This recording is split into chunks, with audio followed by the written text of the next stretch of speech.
Hey guys, this is Dr. Hill from Rayford Animal Wellness Clinic, or ROC, where pets aren't just cool, they rock. Hey, so glad you're joining me. I've got a fun one today. We'll see what you think. If you don't know, my husband and I, Dr. Todd Hayden, we have a bar called Hop Scholar Ale House. If you're in the Spring, Texas area, please come and visit, have a beer with us. And we now have a whiskey bar called Sabbatical as well, so whatever your fave is.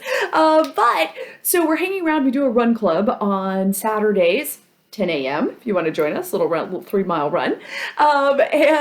So good times hanging out with the guys, and someone starts talking about anal glands because why wouldn't you, obviously? I think it was his mom's dog that was having some anal gland problems or something like that. So we started to talk about it, and I thought, well, that's something people want to know about. Who doesn't want to know about anal glands, right? So I found some cool videos on YouTube. You can get all the information you want.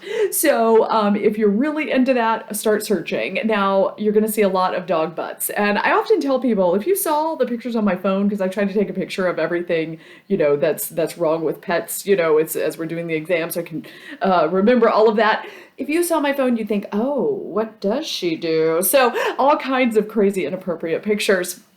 So anal glands are two little glands right at the rectum, right at the end, about to come out, right? There's two little glands, and they have little ducts that come out.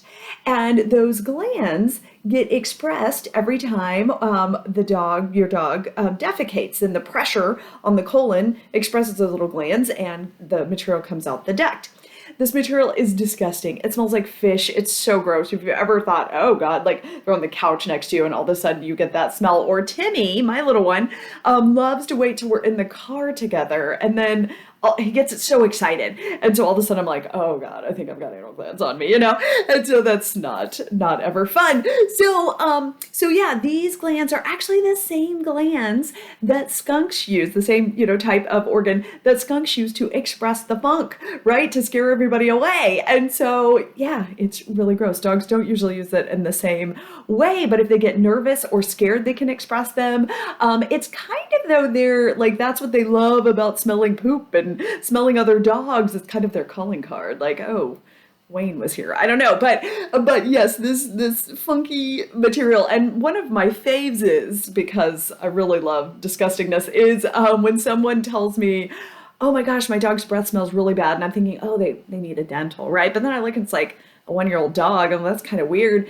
And so sometimes I'll get up to their face and I'm like, oh, not breath. That is, they're licking their butt. This is anal gland issue. So good times for us to have a good laugh about that. Some people don't laugh at all, but yeah, pretty gross stuff.